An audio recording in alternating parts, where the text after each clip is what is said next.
In today's video, we're sharing some wild stories of crime and close calls, like the time a bank robber tried to use a fake bomb to scare everyone. We've got a mix of shocking moments that show just how unpredictable life can be. Stick around for some unbelievable 911 calls and the surprising ways people handled them.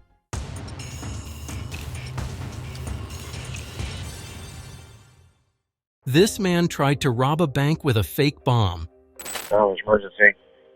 Hello? This is the Wachovia Bank at 1302 West International Steamboat Boulevard. We're being robbed. Okay. Where are you at in the bank?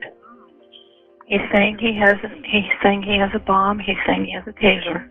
Okay. It's white male, black male? White male. Okay. Black beanie, black hat. Light beige, gray tweed. Light beige what? Tweed jacket. Okay. Okay. What else can you tell me about him? Where's he at in the bank? What else can we tell you? She's very scared. He's saying he's got a bomb. Where's he at in the bank? Where's he at in the bank? Where's he at? Is he right here? He's probably in our vault right now. Okay. So you don't know exactly where he's at? No, because I'm in the kitchen. I'm at lunch. They just came through with a bag. Who's in the vault with him? Our service manager and our vault teller. Okay. Okay. Just stay on the line with me as long as you can, okay? I can. I'm hiding in the kitchen. Okay, that's fine. Any information you can give me would be super. Who's getting you the information? One of the girls that was in the lobby that he came to. He didn't come to a teller. He came to a platform person with a bag, right? With a bag, and he said he's got a bomb, he's got tasers, and he had like a red duffel bag. Was that like a bag? Like a red duffel bag, you said? Yeah, he threatened to detonate the bomb if we called, so that's what I'm hiding. And he said he also has tasers and stuff? He's got tasers. And did he say about any other weapons? No. Any other weapons? He says he's got a gun. 45 caliber is what he said. Okay. But nothing was seen? Whoever saw him? What did he carry a bomb? No, they have. It's okay, honey. It's okay. She's doing good. Just tell her she's doing real good. Just get anything we can get will be helpful. As much as we can get, they'll catch him. He's still here, so. Okay. About how tall was he? Right. Yeah, well, I've got an officer there's 2 officers in the area right now. They're going to be circling the bank, so just stay on the line with me as long as you can. About how tall was he? How tall is he? Is he young, old? 6 foot, middle age. Okay. We've got several units right on scene. Okay, can I hang up now? Because no, if you can stay on the phone, I prefer you stay on the phone. Walked out? You just walked out. Okay. Hold on. Let me let you talk to him. So he walked out of the bank? He's wearing gray, like a gray jacket, a black beanie. He's got black sunglasses on. He's got a big red bag in his hand that has the money in it. Okay. He just walked out the front door. Big red bag? Yep. Okay. Can anybody see which way he went? He's right at the back door. Is he inside or out? Look, I can see the police officer. They're pointing the gun at him now. Okay, great. Okay, just stand on with me for a minute. The cops got him. Okay. He's got him. The cops got him right there at gunpoint. They've got him at gunpoint? Yeah. Okay, just stay on the line with me for a minute. Okay. Okay, yeah, there's 2 officers. He went around the back. I think he's going around the front now. Okay. Make sure the doors are locked. Lock the door. Shut the door. Shut the door. Shut the door. Shut the door. Shut the door. If there's customers in there, just tell them to stay inside. It's the safest place for them at this point. We're on the phone with the police. Yeah, I think they might have him, but just stay on the line with me for a minute. Okay. Oh my God, I'm freaking out. You did very good. Everybody did super. We put recorded money in there too on the phone. Good. Y'all did very good. Whoever was on the phone first was very, very calm, got a lot of information for us. That was super. Okay. Okay, hang on just a minute. I want to make sure that everything's okay. They're being cautious because of the bomb threat. They want to make sure that... He said he left a bomb in here. Okay. Oh no, there's customers freaking out trying to leave. That's fine. Just tell them they need to stay in. At least you tell them to stay in. Whoever was with him, did they see him set anything down in there? The bag is still here. Which bag? The red bag? There's a bomb in it. Okay, which bag is still there? I'm not sure. They're just telling me that he left the bag in the office. Okay, everybody needs to stay away from that office. Hopefully he's bluffing. Yeah, well, most likely he is, but everybody needs to stay away from that office. Okay, the police officer's telling us to lock down and get away. Just stay away from that office as much as you can until the officers that are on scene tell you otherwise. Yeah, he's telling us to vacate, so should I? Yes, if the officers are talking to you outside, then I'll hang up with you and you can listen to them. Okay, all right, thank you for all your help. In 2010, Scott Edward Nelson, recently released from prison, was determined to secure some quick cash. Targeting a TD Bank branch in South Windsor, Connecticut, he entered the bank disguised and armed with a fake bomb. Nelson approached the teller with a note demanding money, claiming he had a bomb. To ensure compliance, he displayed a device he asserted was a bomb, placing it on the counter. The bank staff, frightened and unsure of the device's authenticity, followed Nelson's instructions. He collected a substantial amount of cash and quickly exited the building, leaving the device behind. As soon as he left, the bank employees, including the teller, called 911 to report the robbery and the presence of the suspicious device. Emergency services responded promptly, securing the area and evacuating the bank to ensure the safety of everyone involved. A bomb squad was dispatched to the scene to assess the situation and determine the nature of the device. Upon examination, it was confirmed that the device was a hoax, designed to instill fear and compliance during the robbery. Meanwhile, law enforcement agencies, utilizing descriptions from witnesses and surveillance footage, launched a manhunt for Nelson. The urgency of the situation was heightened by the potential danger he posed, given his previous criminal record and the boldness of his actions. Nelson was apprehended shortly after the robbery. The authorities were able to trace him through various clues, including his getaway route and the surveillance footage. He was arrested without incident and taken into custody. During the investigation, it became clear that Nelson's actions were premeditated.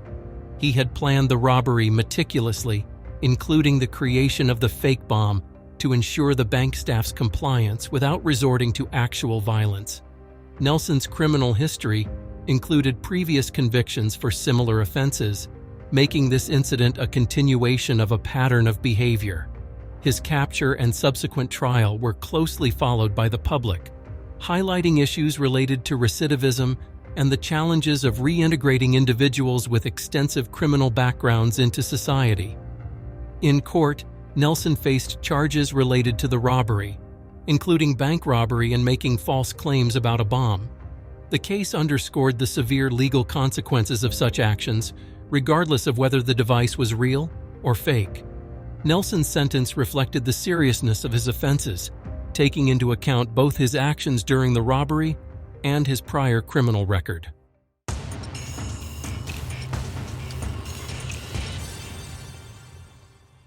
This 47-year-old widow defended herself against a home invasion. Hello, 911? Hey, please help me. Somebody's trying to get in my house. What are they doing? They tied my front door and my cut door, and now they're trying to break in my back door. Okay, stay on the line with me. I've already got off the started. Do not hang up, okay? All right, I have a gun in my hand. I'm terrified. Okay.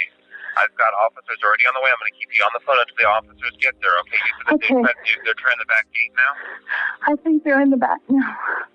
Okay, so first the front Somebody's door. in the back and on my porch. Someone's on your porch? Please hurry, please. Ma'am, they're coming out there as fast as they can. Can you see anybody?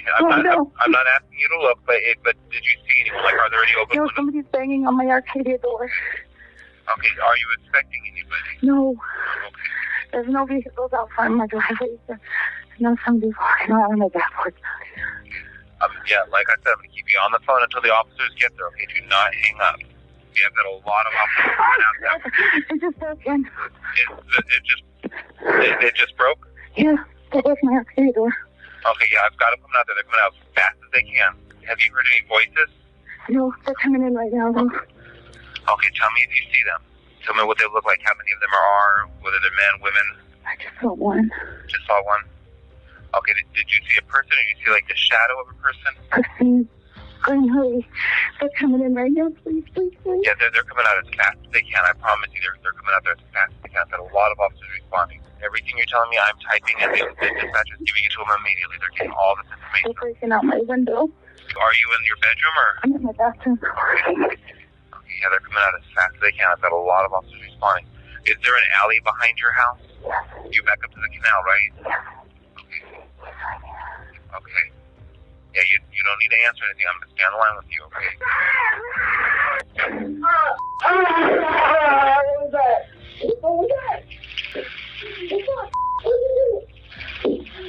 What happened? What did you do? If you do, you can beat me up and shit that guy. What you coming right up for? I shot him. You shot him? Yeah. Oh my God. Okay, I've got them. I've got everybody coming out for help, okay? Please hurry. Don't get up, I'll shoot you again. Okay, where did you shoot him? Ma'am, where did you shoot him at? In my house, he's in my No, bathroom. where in his body did you shoot him? What? Where in his body? He's laying half in my bathroom and half in the hallway. Where in the body? No, yeah, like, did you hit him? I don't know. Okay. Okay, do you recognize him? Is he somebody No, you I know? don't recognize him. Okay, so he came into the bathroom where you were? I'm in the front bathroom. Okay.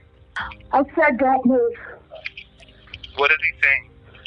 He said he thought the house was abandoned.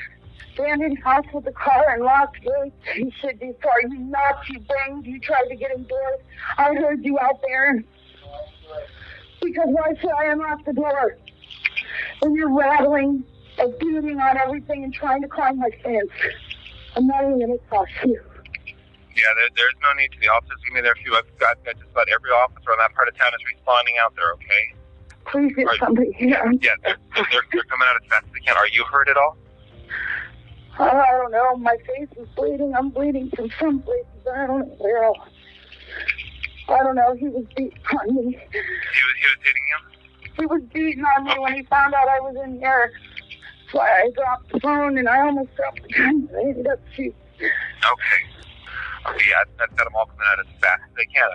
They're arriving in the area now, okay? Yeah. When you hear them at the door, you're gonna have to. I'm not gonna walk up the top of the stairs. No. I'm not gonna want you to leave the bathroom. Yeah, I'm gonna have them come to you, but you're gonna need to put the gun down, not near you. I will. Okay. I know. I'm gonna wait till you see the officers before I disconnect. Okay? Yeah, I'm showing they are there. They should be coming inside. Oh, okay. Come on back. I put the gun down. Okay, I'm gonna let you go now. Okay. All right, bye-bye. On a seemingly ordinary morning in May, Cindy Bulk, a 47-year-old widow, found herself in a life-threatening situation. It was just 4 months after the passing of her husband, and Cindy was alone in her Phoenix home, which was filled with cherished memories. That morning, she noticed a young man attempting to break into her house.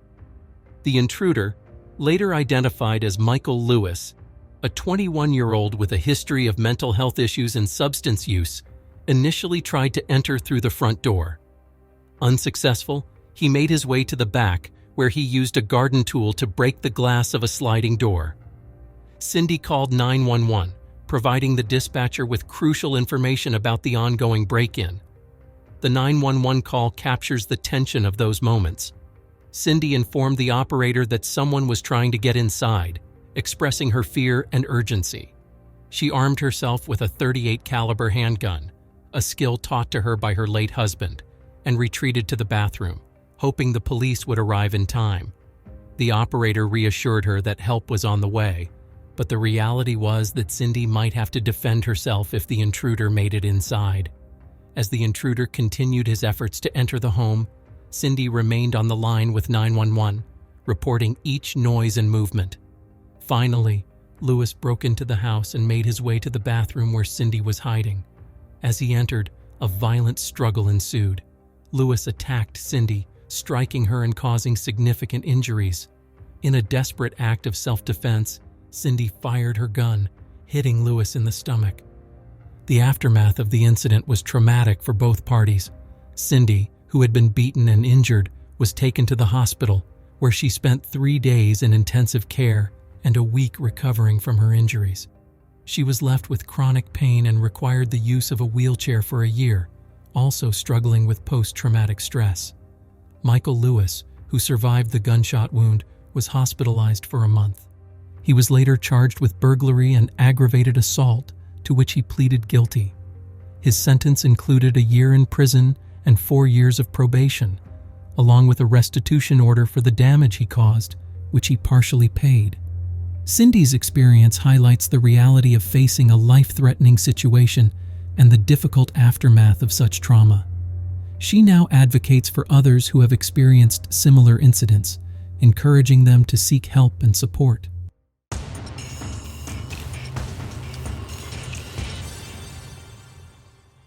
Imagine an 8-year-old saving a life with a phone call.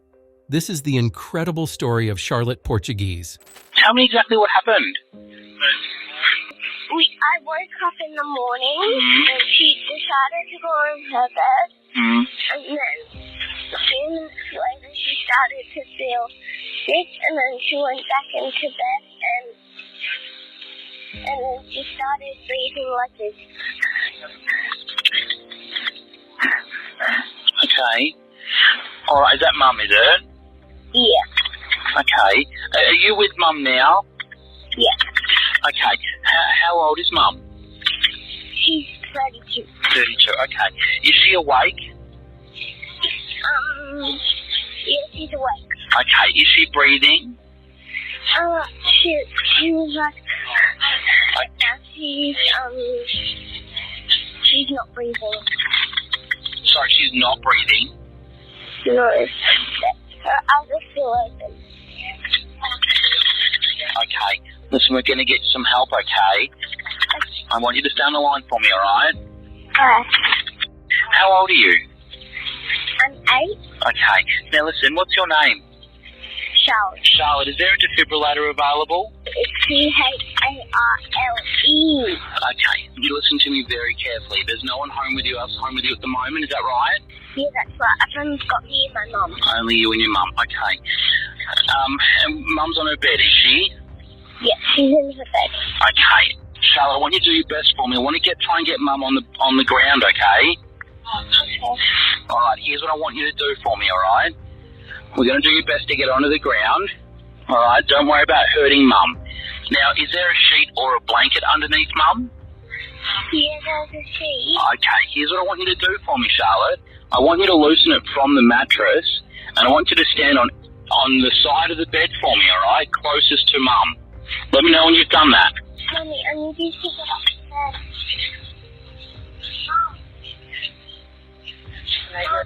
You need to go onto the floor. How you going, Charlotte? Have you got on the floor? Oh, no. No, that's okay. Listen, that's all right. I understand if you can't get on the floor. We're going to help her, okay? Here's what I need you to do for me, all right? Yes. All right, I'm going to tell you how to do resuscitation on Mum for me, all right? I want you to place the heel of your hand on the breastbone right between her nipples, all right? I need you to put your other hand on top of that hand. Can you put your phone on loudspeaker for me? Okay. Pop your phone on loudspeaker for me. Okay. Okay, here we go. Now, you're going to pump Mum's chest hard and fast, at least twice per second, and 5 centimetres deep, all right? I want you to let Mum's chest come all the way up between pumps. I need you to be strong for me, Charlotte. We're going to do this 600 times or until help can take over. I want you to count out loud so I can count with you, okay?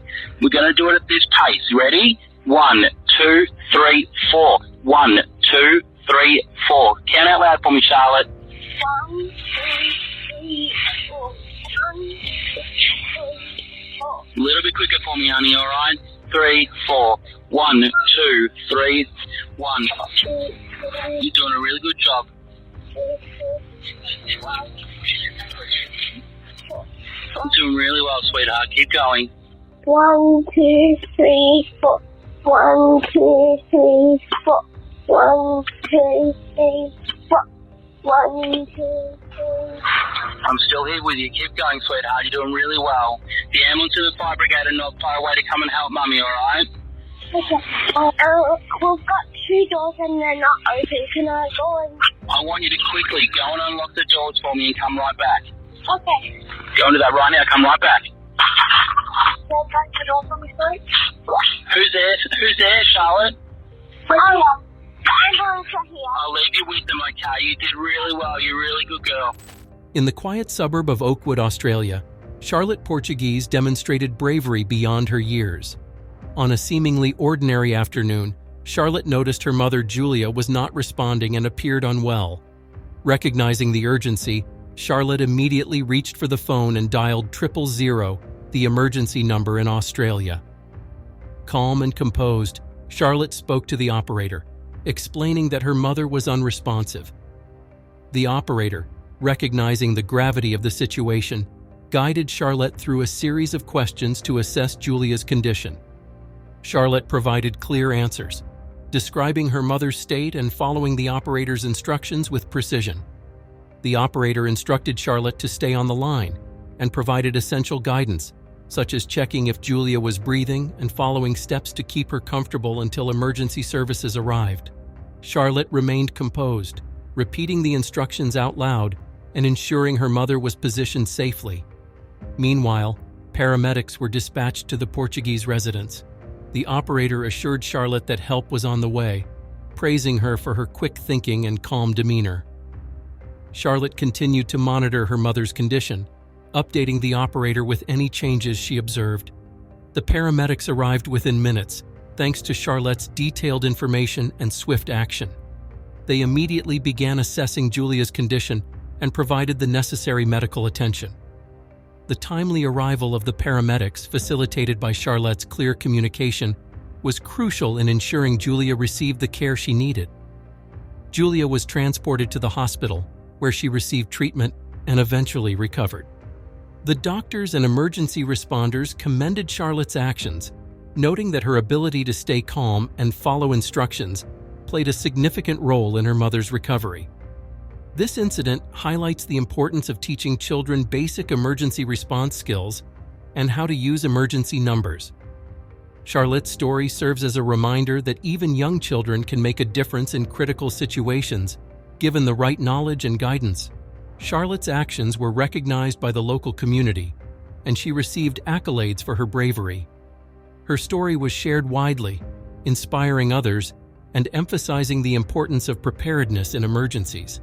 This remarkable incident underscores how, with the right training and presence of mind, even the youngest among us can act heroically in the face of danger.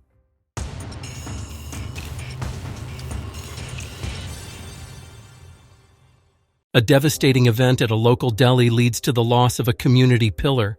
911, where is your emergency? Yeah, someone just got stabbed in the neck at the... Do you know who did it or no? No! I only got gushing blood. No! I'm calling 911 right now. Did you get a description of the person who did it or no? Yes, the black guy. He's covered his neck. He's stabbed in the neck bad, man. I need an ambulance. No, I already got him dispatched out. I'm saying, did you see the person that did it? Yes or no? Just stay with me, John. Stay with me. Sir. Stay with me. What? I'm holding his neck, dude. Joe, you with me? Joe, you with me?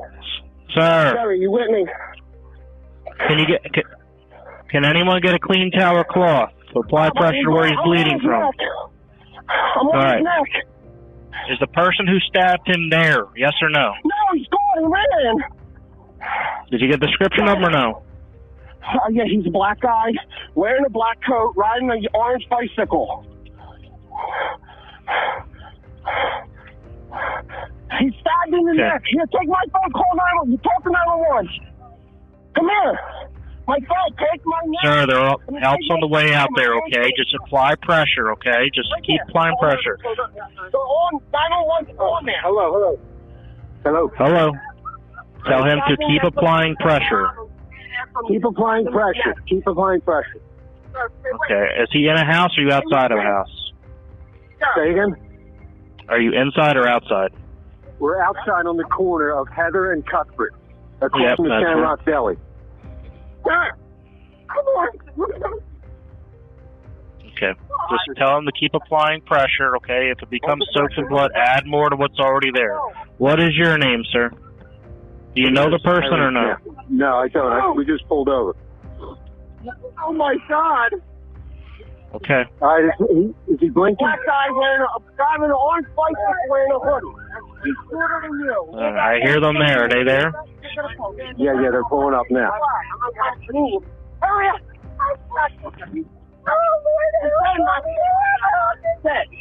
No. Okay, they're here. All right. Thank you. Let them take over, okay? On the early evening of January 3rd, 2020, a routine day at the Shamrock Deli in Audubon, New Jersey, took a fatal turn. Daheem Williams, an 18-year-old who had visited the deli multiple times seeking employment, made a decision that would have dire consequences. Williams entered the deli and swiftly took the tip jar from the counter before fleeing the scene on an orange bicycle. Jerry Pastore, 57, the owner of the deli and a respected member of the community, instinctively followed in pursuit to retrieve the stolen property. Minutes after the theft, distressing calls were made to 911, with initial callers mistakenly reporting that Mr. Pastore had been involved in a traffic incident. Upon arrival, emergency responders rushed him to Cooper University Hospital, where he was later pronounced dead due to multiple injuries. Back at the deli, the community was in shock. Mr. Pastore, a dedicated family man and father of 5, had been known for his generosity and commitment to his staff and neighborhood. Described by his wife as a loving partner, he had spent over 4 decades in the restaurant industry, building a life revolving around service and culinary excellence. In the wake of the tragedy, the deli's staff and community members came together to honor Mr. Pastore's legacy. A vigil filled with friends, family, and local residents illuminated the night, celebrating his life and contributions. His twin daughter, Rachel Guerrero, spoke about her father's protective nature, emphasizing how he valued his employees and cherished his role as a family man.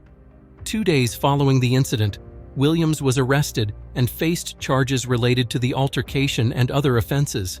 Investigators linked him to the scene through fingerprints found on the tip jar and job applications left at the deli. As the legal proceedings unfolded, the community awaited justice, hoping for closure in this tragic case. This story is a stark reminder of how quickly situations can escalate and the profound impact they can have on a community. As this case continues to unfold, it serves as a moment of reflection on the values of compassion and understanding in times of crisis.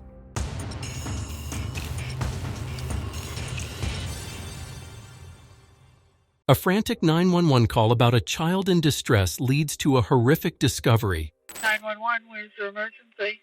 Well, I'm on 41 going south, and I'm going to do a cross street right now. I'm on Chamberlain. I just crossed Chamberlain. I'm on 41 going south. And I was at a stoplight, and a man pulled up next to me, and there was a child screaming in the car. What kind of vehicle was he in? It's a blue Camaro, in the 90s or early 2000s or something. Okay, it was a baby or? No, it was a child. It was more than old? you know what? It's dark, and I turned to look at him, and he's a white male, sort of light-colored hair, sort of plump. He's behind me now, and I tried to slow down so he could pass me and I could read his license plate. Ma'am, don't hang up, okay? I'm not. Okay. Okay. Where are you now? 41. Okay. I'm going to pass across the street, and I believe he's still behind me. I'm at Jinx Drive. I'm just crossing it. I'm going very slow, like 35 miles an hour on 41. And he's behind you? I believe he's behind me. He has not passed me, and he's going slower than I am, which is not right because we're holding up traffic and stuff. But I think that he saw me look at him, and I'm not trying to be over dramatic here, but he's going even slower now. And is he pulling over? No, something's going on because he's even going even slower now. Okay. But he's right behind me. And I don't know if the kid I don't know. Maybe your name.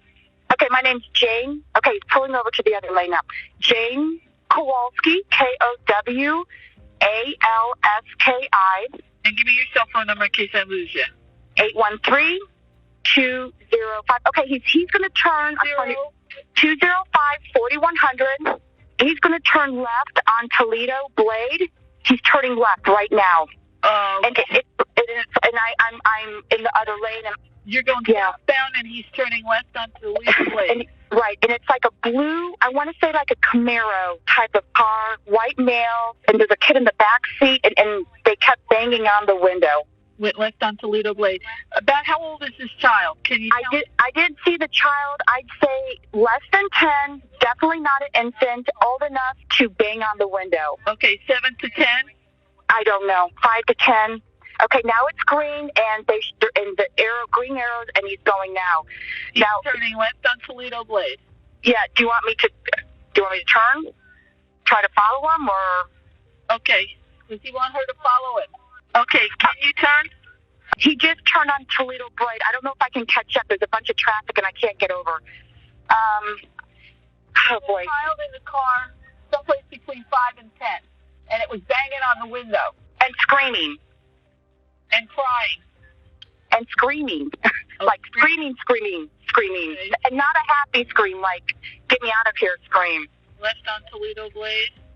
And you said it's a blue Camaro? Blue or black, very dark. He's a white male. And I want to say sort of light-colored hair, maybe a little in the face. I don't think obese. But I'm way past there now. For me to go catch him, I don't know if I'd ever be able to go back. I mean, I would never stop him. I'm not going to put myself at risk. But. Okay, and I've got your phone number? 813-205-4100. And your first name again? It's Jane Kowalski, Kowalski. I mean, I hope they weren't just playing around. To me, it sounded like the kid was frightened and panicky, and I don't know. But I instead of taking a chance, I just wanted to make sure I called it in. I'd feel terrible if something would have ever. No, I'm very glad you did, ma'am. That's exactly what you should do. Okay, well, you lost him, and thank you now, and we really appreciate you calling us. Okay, can someone follow up with me? I mean, wait, hold on, ma'am. Okay. What? Okay, the vehicle turned left on Toledo Blade off of 41 southbound. She is no longer with the vehicle. The vehicle had a white male driver, blue or black Camaro. Male had light hair, and there was a child screaming in the car. And banging on the window. Okay. And banging on the window. Okay. I've got everybody hollering at me, and I may need you to pull over, so just bear with me. That's fine. Oh, okay. I'm going to just pull over now. Let me get over. Yeah, that would be great. Okay, I'm glad you called in. Yeah, me too. I mean, I don't know if there's an Amber Alert out or something like that, but... Bear with me. And where are you pulling over? I just pulled over into the Toys R Us. Okay, at the Town Center Mall? Town Center Mall, yeah. Okay, that's excellent. I'm from Tampa. I'm going down to Fort Myers to visit my sister. I don't even know where I am, actually, but okay. You're going where? I'm going down to Fort Myers to visit my grandmother and my sister. So there's a Chili's there, and there's a Toys R Us. Exactly what you are. Tell me what kind of car you're in. It's a silver Mercedes 380 SL. Okay. If you just sit there. And your doors are locked, right? Oh, well, yeah, I mean... No, I mean, sit in the car. I always have my doors locked. Oh, that's probably a good idea, actually. The car. Yeah, okay. All right. Liz, I appreciate you holding on, Jane. No problem. I hope it turned out to be nothing, really. But, I mean, I would never... She's pulled over in the Toys R Us parking lot. Do they want contact with her? Okay. Jane, we have your phone number. If we need you, we'll call you back. You'll be on that cell phone number if we need you, right? Absolutely, and don't hesitate. I'll give you whatever information I can give you. Okay, and we really appreciate you calling in. Yeah, okay. Well, God, I hope... man, oh, man. Okay. Thanks, Jane. All right, thank you. Drive careful. Oh, I shall. Thank you. Bye-bye. All righty, bye-bye. On January 17, 2008, Jane Kowalski dialed 911 after witnessing a disturbing scene at a traffic light in Florida. A man had pulled over, appearing to pin something down in his back seat as a hand slapped against the window, which Kowalski thought was a child screaming for help. Unbeknownst to her, it was actually 21-year-old Denise Amber Lee, who had just been violently abducted from her home by Michael King while her husband Nathan was at work. Despite Kowalski's frantic 911 call, a series of critical errors occurred. Her report of the possible child abduction in progress was never dispatched to officers in the area. Hours later, another call came in from Denise herself, bravely pretending to make casual conversation as she covertly pleaded for help from her kidnapper's phone. But the call dropped before her location could be traced. That evening, Denise's naked body was found buried in a muddy field just miles from where she was last seen alive. She had been brutally raped, murdered by a gunshot to the head. The mishandling of Jane's initial 911 call proved disastrous, as it was a missed opportunity to immediately respond and potentially save Denise's life. In the aftermath, the 911 operators faced discipline for their critical failures. Michael King was swiftly arrested, convicted, and sentenced to death for the heinous crimes. Denise's husband Nathan and their 2 young sons were left devastated by the loss of a beloved wife and mother, taken far too soon due to inaction and mishaps by the very authorities tasked with protecting them.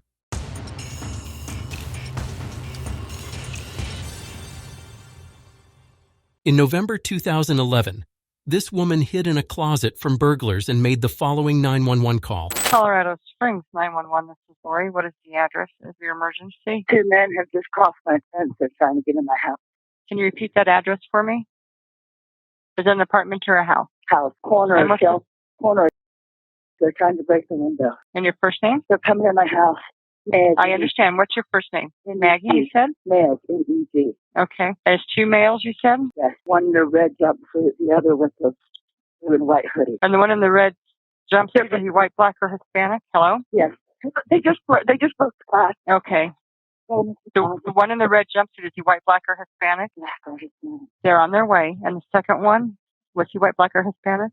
And Meg, we do have officers en route to your location, okay? You said they're now inside the house. We have officers on their way. I'm going to ask just a few quick questions to answer the best that you can for me, okay? Are there any weapons involved or mentioned? Okay, that's fine. And do you have any further descriptions on them, Meg, from what you could tell? And are you or yourself in immediate danger? Are you able to get yourself to safety? Can you get yourself to safety? I'm in a closet. Okay. I'm going to stay on the phone with you, okay? If you don't want to talk anymore, if you don't want them to hear me, I'm going to ask you some questions and just, maybe tap on the phone, 1 for yes and 2 for no, okay? Is there anybody else in the house with you, Meg? No. Is anybody injured?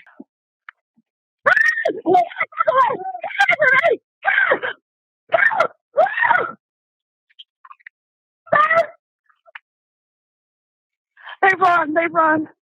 They ran? Oh, there's a cop. Is the policeman with you? They're running out the back pasture. They're running towards Fountain. The cops got them. They're running to the apartment complex across the street. The cops following them. The red suit guys run away from the cops, heading towards Academy. The cops going after the guy into the apartment complex. The red suited guy is still running past the apartment. Okay. Went into the apartments, Summit apartment. Okay. Are you okay? In the crisp November of 2011, a seemingly ordinary day took a harrowing turn in Colorado Springs. A woman, alone in her home, found herself facing the unthinkable. As the sun began to set, she heard ominous footsteps approaching her house. Fear surged through her, and she knew she had to act swiftly. With incredible presence of mind, she hid in a closet, where she believed safety would be found. From her concealed haven, she reached for her lifeline, the phone. The numbers 911 were dialed as she huddled in the darkness.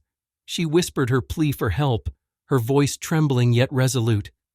It was an unbelievable scene as the burglars, unbeknownst to her presence, invaded her sanctuary. They entered the room where she hid, and in the darkness, their paths converged. But the woman was not a victim to be trifled with. She confronted the intruders, her bravery casting a spell of fear upon them. Their retreat began, but they were not fast enough.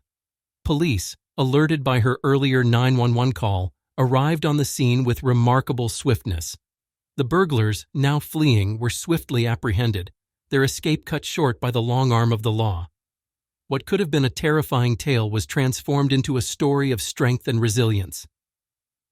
In the quiet streets of Colorado Springs, November 2011, one woman's courage and the rapid response of law enforcement ensured that justice prevailed.